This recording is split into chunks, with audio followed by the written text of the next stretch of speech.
मुहामुही में आपका एक बार फिर से स्वागत है। आज हमारे सामने हैं शारदा सिन्हा जी। शारदा जी, अभी हम जो है बात कर रहे थे आपकी गज़लों की और रेडियो में आपके ऑडिशन की। रेडियो से पहले जहाँ तक मेरी जानकारी है आपने HMV के साथ एक ऑडिशन दिया था। जी जी। तो उसमें क्या हुआ था? 1971 जी। उसमें एक पेपर में इश्तहार आया था कि HMV अपना स्टूडियो लेके लखनऊ आ रही है जी। और वहाँ पे जो है वो गायिकाओं का सिलेक्शन होगा, जो उसमें होंगे उनका रिकॉर्ड बनाया जाएगा, HMV उनका रिकॉर्ड बनाएगी। तो हमने सोचा चला जाए वहाँ। तो चले गए हम और हमारे हस्बैंड, दोनों आदमी हम लोग गए वहाँ। और ट्रेन याद नहीं कौन सी थी, बस उतरे और टाइम हो गया था। तो ट्रेन से उतर के सामान वामान सब कुछ लिए हुए हम लोग पहुँच गए वहाँ जहाँ स्टूडियो था। बर्लिंगटन होटल जो विधानसभा मार्ग पर है, जी जी जी, उसके 11 नंबर कमरे में उन लोगों ने अपना स्टूडियो बना रखा था। जैसे वो एक महीने के लिए आते थे और स्टूडियो रखते थे और उस क्षेत्र के लोगों को गवा करके, और उनका जो मेरा वो पहला अनुभव था। वहाँ बहुत भीड़ थी, वहाँ सामान वामान रखा, सामान ही क्या लेके वो गाने गए थे, लुटिया जुटिया जो ही थी वही लेके गए, रखे वहाँ। इतनी ज़्यादा भीड़ थी वहाँ पे कि एकदम से एक के बाद एक दूसरे को वो डिस्क्वालीफाई करते भेज रहे थे। थोड़ा सा सुना डिस्क्वालीफाई, थोड़ा चिढ़ गए होंगे जो आयोजक रहे होंगे, वही लग रहा था मुझे। तो जब डिस्क्वालीफाई कर दिया तो हमने अपने हस्बैंड से कहा कि अब तो चलिए, अब तो डिस्क्वालीफाई कर दिया तो अब तो हम अपनी आवाज़ ही बिगाड़ लेंगे, मेरा हुआ नहीं तो हम खूब कुल्फी खाएंगे। और हम लोग चले गए वहाँ से, कुल्फी खाई जाके अमीनाबाद में, पूरा खूब कुल्फी खाई। और फिर तो हमारे हस्बैंड ने कहा, मैं शुक्रगुजार हूँ, उन्होंने कहा कि नहीं जी ऐसे तो होता नहीं है, चलो हम एक बार बात हम लोग ज़रूर करेंगे। तो इतनी जल्दी में आदमी कैसे गाएगा, कुछ सोच नहीं पाया। तो हम लोग नेक्स्ट डे फिर पहुँचे, टाइम वही था। उस दिन जो ऑडिशन लेने के लिए जो बैठे थे वो एक मेल थे, जो इनको हम पहचानते नहीं थे। और उन दिनों रिकॉर्डिंग मैनेजर थे वहाँ के, रिकॉर्डिंग ऑफिसर मुरली मनोहर स्वरूप जी, जिन आपने सुना होगा, जिन्होंने मुकेश के रामायण में म्यूजिक दिया। बिल्कुल बिल्कुल बिल्कुल। सिन्हा साहब ने कहा कि मैं जरा बात करना चाहता हूँ। तो उस दिन इत्तेफाक जब कुछ होना रहता है तो ऐसे ही होता है। हमारे हस्बैंड पान खाते थे उन दिनों भी, तो मुरली जी को भी शौक था, लखनऊ के थे। तो उन्होंने कहा भैया आप पान खाते हैं, चलो हम लोग एक बार पान खाते हैं, फिर वहाँ बात करेंगे। वो ब्रेक में निकल रहे थे, वहीं बातचीत हुई। उन्होंने कहा कि आपने हम लोगों को सबके साथ सावधान 22 पसेरी, जो एक ठेठ कहावत है, सावधान 22 पसेरी, मतलब हमारे हस्बैंड को बड़ा नाचता कि नहीं सबसे अच्छी होगी है। इसलिए उन्होंने कहा कि सावधान 22 पसेरी सर, देखिए हम लोग ऐसे ऐसे आए थे ट्रेन से, बिल्कुल फ्रेश नहीं थे, आपने उस पर चढ़ा दिया, उस पर वैसा डिस्क्वालीफाई। एक बार हम लोगों को मौका तो दीजिए। और तो मिल गया मौका और मेरी बारी आई। हमने वहाँ पहला गाना जो गाया था वहाँ पे ऑडिशन में, वो हम सुनाना चाहेंगे। बिल्कुल बिल्कुल बिल्कुल। और वो हम सुनाना ऐसे चाहेंगे जी जी कि हमने वो अपने आंगन में ही सीखा था, अपनी बड़ी भाभी से सीखा था। क्या बात है, क्या बात। मेरे भैया की शादी थी और दुल्हन लेके वो आने वाले थे, हम छोटे थे। मेरी बड़ी भाभी ने कहा कि आप नेग कैसे लेंगे, मैथिली में उन्होंने बोला कि नेग के ना लेब, दुआर छकाए के गीत अबई है। हमने कहा नहीं हमरा तो नहीं अबई, लेबै तो जरूर, तो ओहिना भए जाए कि सीखबै तहन सीखब। 2 पंक्ति उन्होंने जो गाया उसको हमने लिया। तो गांव में कैसे लोग ठेठ गाते हैं उसको हमने ऑडिशन में कैसे गाया वहाँ। उन्होंने गाया वहाँ द्वार के, मैं वैसे ही गा रही हूँ, नकल करते हुए, है ना, बिल्कुल। द्वार के छकाई ने गा पहिले चुकैया लरुआ भैया। बिल्कुल बिल्कुल ऐसे उन्होंने गाया। बिल्कुल नहीं, इसकी मैंने ये सुना हुआ है और मुझे अच्छा लगता है, इसलिए मैंने आपके सुर में सुर मिला दिया। लेकिन इसको आप थोड़ा कंटिन्यू करें। तब जइहा को बरया पान, हे दुलरुआ भैया। क्या बात। ससुर के कमाई देला, ऐसा सारे गाना। क्या बात है। बहिनी के दिया दुलरुआ भैया, ऐसे उन्होंने गाया। क्या बात। वही हमने ऑडिशन में गाया। तो मेरी भी वॉइस उस समय बहुत चेजल नहीं थी, अनचेजल नहीं थी, लेकिन हम रियाज करते रहते थे। तो कुछ कुछ करने की मेरी आदत थी, सीधा नहीं रहेंगे तो कुछ करेंगे। हमने उसमें द्वार के ये सोच करके कि ऐसा तो कैसे सुनेगा लोग, उसमें कुछ बज नहीं रहा है कुछ। बिल्कुल बिल्कुल। द्वार के छिकाईनेगा पहले चुकैयो यो दुलरुआ भैया, तब जइहा को बरुआपन हे दुलरुआ भैया। ससुर के कमाई दिलहा बहिनी के दियो यो दुलरुआ भैया, तब दीहा अपन कमाई हो दुलरुआ भैया। क्या बात। ये हमने गाया ऑडिशन में। उधर से आवाज़ आई, बहुत मोटी सी आवाज़, और महिला बैठी हुई, तो उधर से गाया एक और गाओ।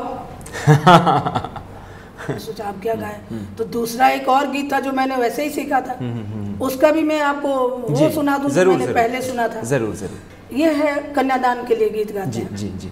सीता के सकल देखी। अब रंजन जी ये जानना बड़ा जरूरी है कैसे लोग गाते थे इसको, और अगर हमने चेंज किया, थोड़ा बहुत प्रयोग किया, तो उसकी आत्मा को मरने नहीं दिया, हमने ये कोशिश किया। बिल्कुल बिल्कुल। सीता के सकल देखी झखथी, मुंह पे हाथ रख के जी, झखथिन जान करीखी आबे सीता राली उमार गे माई। सोना माजे रहता बेटी फेरो से गराबी तो सेनुरा फेरला नहीं जाए गे माई। इसको हमने वहाँ गाया अपने तरीके से जी। सीता के सकल देखी झखथिन जान करीखी आबे सीता रहली कुमार गे माई। जहाँ का आहो बाबा अयोध्या नगरिया से बैठी जाहो दशरथ दुआरी गे माई। लंबा है गाना, अंतिम लाइन जो उसकी है, बेटवा जे रहता बेटी फेरो से बियाही तो बेटी के बियाह लो न जाएगे माई। इसको हमने ऊपर लेके स्वर को दिया। सोना माजे रहता बेटी, सोना माजे रहता बेटी फेरो से गढ़ा भी तो से नूर फेरल नहीं जाएगे माई। ये शारदा सिन्हा का अपना स्टाइल है, इसमें कोई भी आदमी खो जाएगा। और शादी ब्याह के गीतों में तो खैर आपका कोई सानी नहीं है। और जिक्र आ गया सीता माता का, सीता जी का जिक्र आ गया, तो सीता जी से जुड़ा हुआ आपका एक गीत मुझे भी बहुत पसंद है कि सीता जी जब पूजा के फूल चुनने के लिए बगीचे में जाती हैं और उनके साथ उनकी सहेलियां जाती हैं, सखी फूल लोढ़े चलू फुलवरिया। तो प्लीज़ वो कहाँ के गीत आपने याद कर जी जी जी। मैं पिछले सवाल के जवाब में थोड़ा सा मेरा वो कहना बाकी रह गया था कि ये गीत जब मैंने गाया था HMG के लिए, जी जी, तो वो महिला जो बैठी थी वो मुझे बुलाया उन्होंने, और मैं गई वहाँ। हमें सबने कहा कि आप प्रणाम करो उनको, वो बेगम अख्तर जी हैं। तो वो बेगम अख्तर बैठी थी मेरे ऑडिशन में इत्तेफाक। क्या बात है। और उन्होंने कहा बेटा तुम्हारी आवाज़ बहुत अच्छी है, तुम रियाज करो, बहुत आगे जाओगे। ये उनका आशीर्वाद है, और ये मेरा सौभाग्य कि मेरा ऑडिशन में मुझे उन्होंने ही पास किया ऑडिशन HMV के लिए। तो मैंने फिर गाया और उसी साल मेरा जो है वो ये दोनों गाने रिकॉर्ड हो गए। यही मेरा सबसे पहला रिकॉर्ड भी हुआ HMV में। तो अब ये है कि आपको बिहार का बेगम अख्तर कई लोग कहते भी हैं, बिहार का लता मंगेशकर, बिहार कोकिला, जाने क्या क्या कहते हैं। लेकिन अब मुझे लगता है कि ये सारी उपाधियाँ जो हैं छोटी पड़ गई हैं। शारदा सिन्हा का अपना नाम, अपना कद, अपनी हस्ती बड़ी हो गई है। वो गीत था जो आपने कहा जी था। जी, सखी फूल लोढ़े। सखी फूल लोढ़े जी, सखी फूल लोढ़े चलू फुलवरिया, सीता के संग सहेलिया। सखी फूल लोढ़े चलू फुलवरिया, सीता के संग सहेलिया। कोई राम बर मांगे, कोई लक्ष्मण बर मांगे, कोई मांगेला चंपा कलिया, सीता के संग सहेलिया। सखी फूल लोढ़े चलू फुलवरिया, सीता के संग सहेलिया। ये खास करके मिथिलांचल में मुझे लगता है कि बहुत पॉपुलर है ये गीत। साहित्यिक गीतों को भी आपने गाया, ये सारी चीज़ें तो अपनी जगह पर हैं, लेकिन साहित्यिक गीतों को भी आपने गाया। गोपाल सिंह नेपाली की कविताओं को आपने गाया। तो साहित्यिक गीतों को गाना कितना मुश्किल होता है? वो तो सारगर्भित होते हैं, लय छंद के हिसाब से बड़े भी होते हैं कई गीत। नेपाली जी की जो कविता जो मैंने गाई, उनके गीत जो गाए हमने, जी जी जी, उसमें घूंघट घूंघट नैना नाच। घूंघट वो ऐसा है कि मेरे फादर को वो गीत बहुत पसंद था। घूंघट घूंघट नैना नाचे, पनघट छैया रे, लहर लहर हर नैया नाचे, नैया में खेवैया रे। घूंघट घूंघट नैना, बीच गगन में बदरा नाचे, बरसे मारे प्यार के, पानी पी कर धरती नाचे। क्या बात है, क्या बात है, बिना किसी आधार के। नाचूं जैसे मुझे न जाते, मेरे वेणु बजैया रे, लहर लहर हर नैया नाचे, नैया में खेवैया रे। क्या बात है, क्या बात है। शारदा जी, कभी आपको नहीं लगता है कि छठ के गीतों से और शादी ब्याह के गीतों से जो आपको लोकप्रियता मिली वह एक पहलू है, लेकिन उस लोकप्रियता ने कहीं शारदा सिन्हा के जो दूसरे शेड्स थे उसको कहीं से ढक दिया? जो गज़लों में आपने काम किया या जो साहित्यिक गीतों में आपने काम किया, साहित्यिक गीतों को तो ऐसे ही बहुत कम लोगों ने गाया। जी जी, ये मन में एक कसक सी होती रहती है। जी जी, हुई। और प्रसिद्धि जब इसमें इतनी ज़्यादा होने लग गई तो मैं उससे और ढलती चली गई। यूँ मैंने काम करना छोड़ा नहीं, मैं करती रही आत्म सुख के लिए। और जी। कि मैं कुछ कंपोजिशंस, ऐसे गीत जो मुझे बहुत पसंद थे। नेपाली की एक कविता और है जी, जो हमने गाया, फिर मैंने रिकॉर्ड नहीं कराया। आजकल तो गीतों को गाना भी और खुलेआम उसको दिखाना और सुनाना भी मुश्किल है, क्योंकि मैं गा के आती हूँ और 10 दिनों के बाद मेरे गाने सब गाए जा चुके होते हैं। अच्छा। बिना मुझे कुछ कहे, बिना सूचित किए। तो गाना मैं आपको नकल कर लेते हैं? जी बिल्कुल नकल कर लेते हैं, और उसका कोई आपको न सूचना देते हैं, न पारिश्रमिक देते हैं, कुछ नहीं। वो गीत है, मैं पहले आप ही को बता रही हूँ। जी जी जी, बहुत स्वागत है। तारे चमके तुम भी चमको, क्या बात है। पर बीते बात न लौटेगी। क्या बात है, क्या बात है। तारे चमके तुम भी चमको, क्या बात है। एक दिन साजन से मिलने को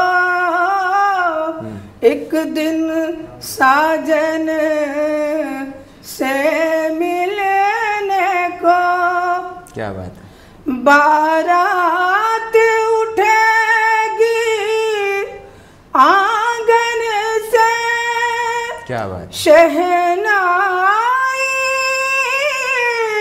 फिर बज सकती है, पर वो बारात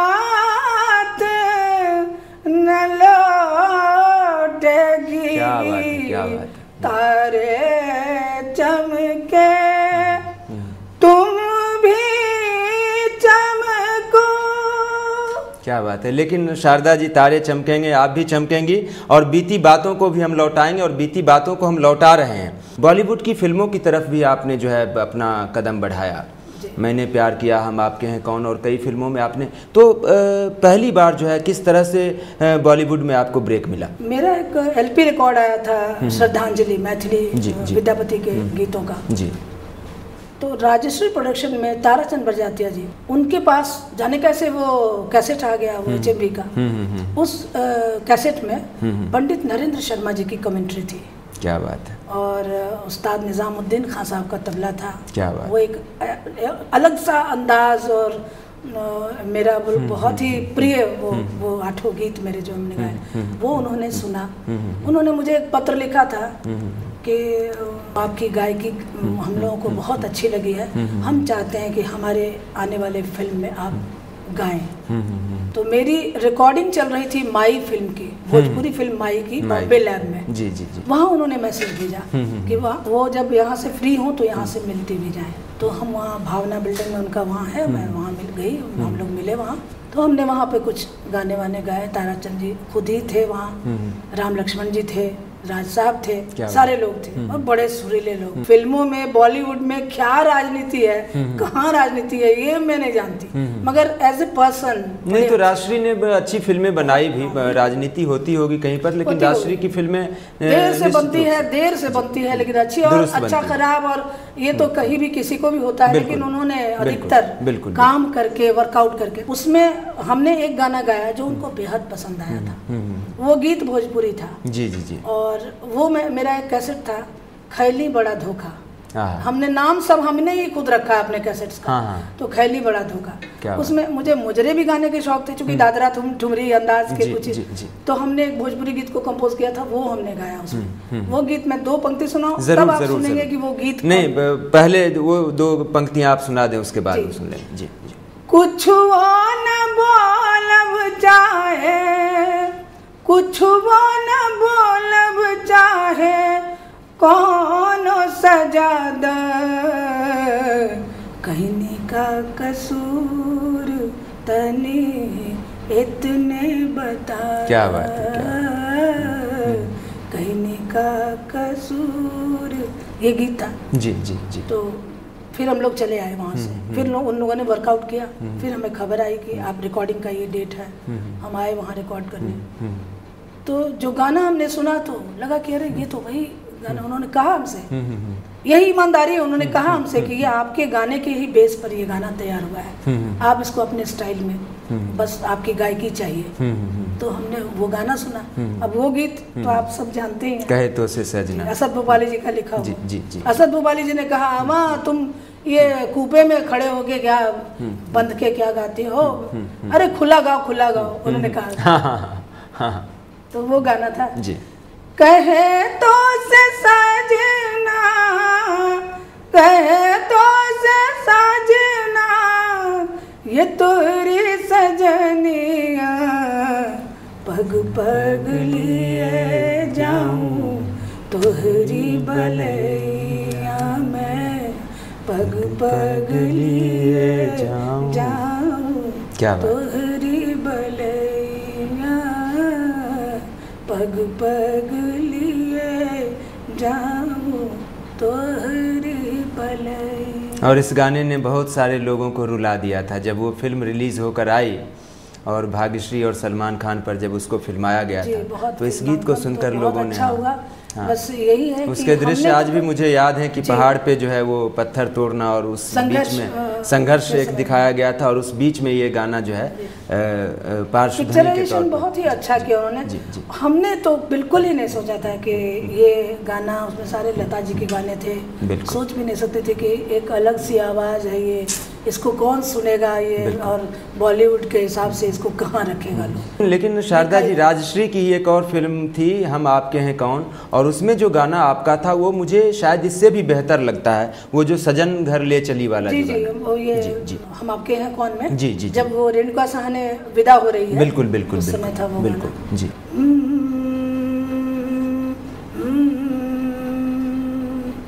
बाबुल जो तूने सिखाया, जो तुझसे पाया, सजन घर ले चली, सजन घर ले चली, सजन घर में चली, यादों के लेकर साए, चली घर पर आए तुम्हारी लाडली। क्या बात है, क्या बात है। शारदा जी, आपसे बातचीत का ये मोह मैं छोड़ नहीं पा रहा हूँ। 1 घंटा बीत चुका है, लेकिन मुझे लगता है कि अभी और बहुत सारी बातचीत आपसे हमें करनी है। इस बातचीत को हम अगले हफ्ते भी कंटिन्यू रखेंगे। शारदा जी, आप ये पान खाने की आदत आपको कैसे लग गई? कैंसर हो या क्षय रोग, मैं तो पान खाऊंगी। ये बड़ी सी गोल बिंदी, ये आपने किसी फैशन डिजाइनर से सलाह मशविरा करके ये चीजें अपनी पर्सनालिटी में शामिल की, या ये शुरू से था? कई लोगों ने रिक्शा वाले को कहा कि वो जो बड़ी बिंदी लगाती है उनके घर जाना है। आपके करियर में एक ऐसा दिन भी आया जब बिहार की एक मंत्री ने आपसे कहा कि अगर मॉरिशस जाना है तो हमारे सामने ऑडिशन दो। कौवे चले कोयल कहाँ, वॉइस टेस्ट करने। वो कौवा कौन था जो कोयल की आवाज़ की परीक्षा लेने चला था? जगन्नाथ मिश्र की सरकार ने आपको कोई 25,000 रुपये का पुरस्कार दिया था, और आज 30 साल हो गए, आज तक जो है वो पुरस्कार आपको कैश के रूप में नहीं दिया गया। सोने चोच मढ़ाए देव कागा, जो पिया आवत आज रे।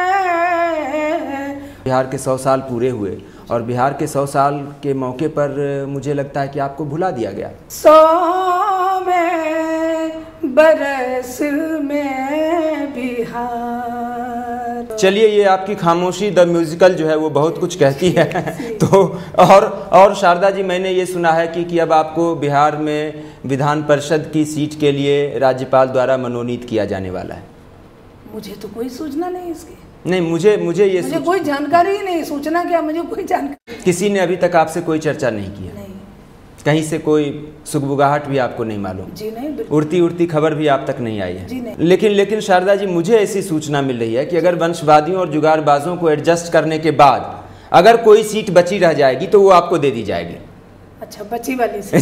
जी। आप जिस कॉलेज में पढ़ाती हैं, समस्तीपुर के जिस कॉलेज में, वहाँ भी आज तक आपको कंफर्म नहीं किया गया। आप तैयार हैं? आप तैयार हैं? बिल्कुल, इसमें आर या पार की बात होती है। एक तरफ हाँ, दूसरी तरफ ना, बीच का कोई रास्ता नहीं होता।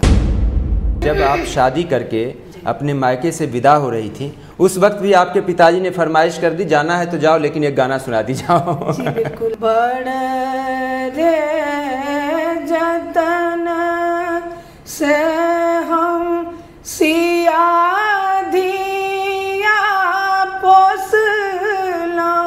क्या बात है, क्या बात है। सिया धिया पोसला,